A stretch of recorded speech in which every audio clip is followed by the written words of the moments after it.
I want to show you guys where the interest rates are going to be first. I'm going to give you a little bit of a spoiler.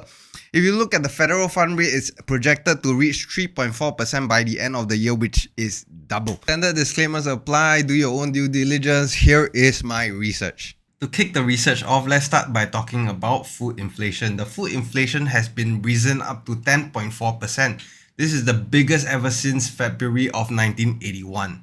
The price of wheat and the price of corn has fallen significantly, and this is going to relieve some inflationary pressure on food. However, for the midterm, when you look at the mixed fertilizer, these are very expensive and this is going to be baked into the price of your food. On top of that, the heat wave doesn't help. The heat wave affected everybody and US is not spared. The G20 finance chief actually start looking into this, and that is how serious this food shortage might be. The next thing we want to talk about is energy. Energy is very important to living because if you do not have any heat in the winter, you're gonna die.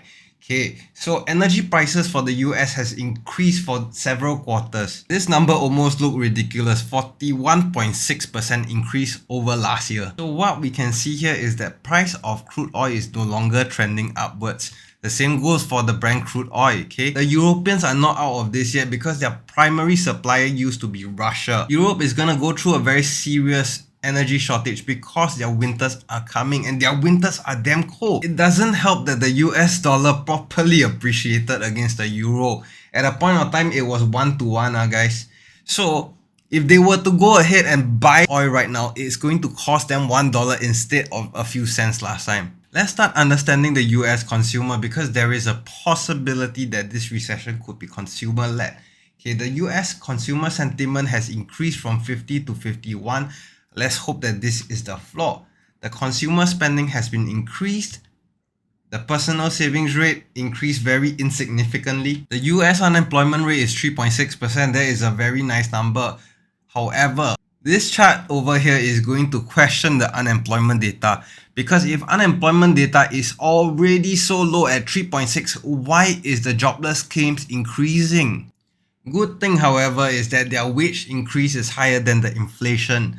Let's, however, determine if this is enough for the average consumer. So we want to look at the consumer's debts first. Let's look at the home ownership rate. There is 65.4% homeowners in US, which means 65.4% of these people will be affected by the rising interest rates. You can see that the average mortgage size is roughly about 400,000, and from there we can roughly estimate how much interest they are paying. Interest rate practically double. So for 400k, they used to be paying $1,000 for interest. Right now, they are paying $2,000.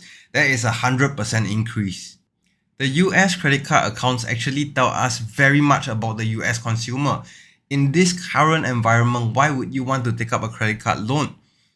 The only logical explanation I can think of is that they are desperate already. And the US is continuing to raise rates. At this point of time, their target rate is double of what it is now. I think there might be a lot of blood to come. And this is the consumer credit data. Everything increased basically. Now we want to talk about national debt. This is the highest debt to GDP ratio it has ever been.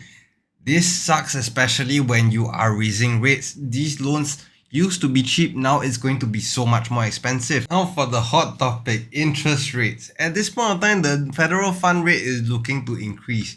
The reason is very simple, because inflation is off the roof.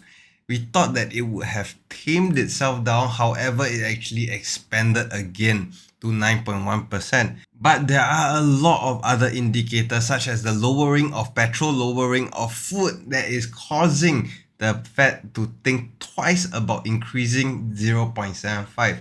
But at this point of time, the consensus for all of these Wall Street people is to tell the Fed to increase interest rates by 0.75. And because of the similarity between now and 1970s, 1980s, they have referenced Volcker a lot.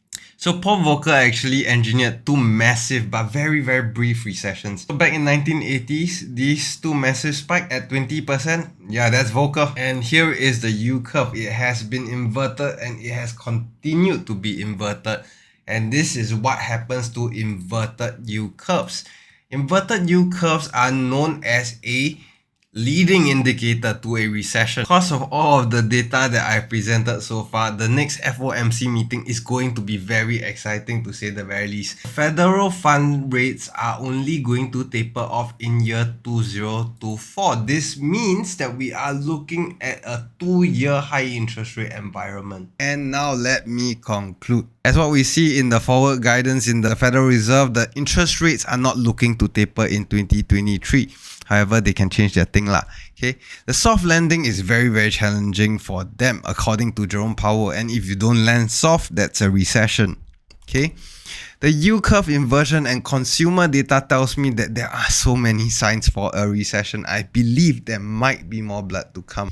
And interest rate environments are likely to be higher for the next 2 years, so do consider getting a fixed package. That's it. That is all my time. Have a wonderful day ahead. Thank you for watching my video. Like, share, and subscribe. It took a lot of time. I appreciate you. Thank you very much. Have a nice day.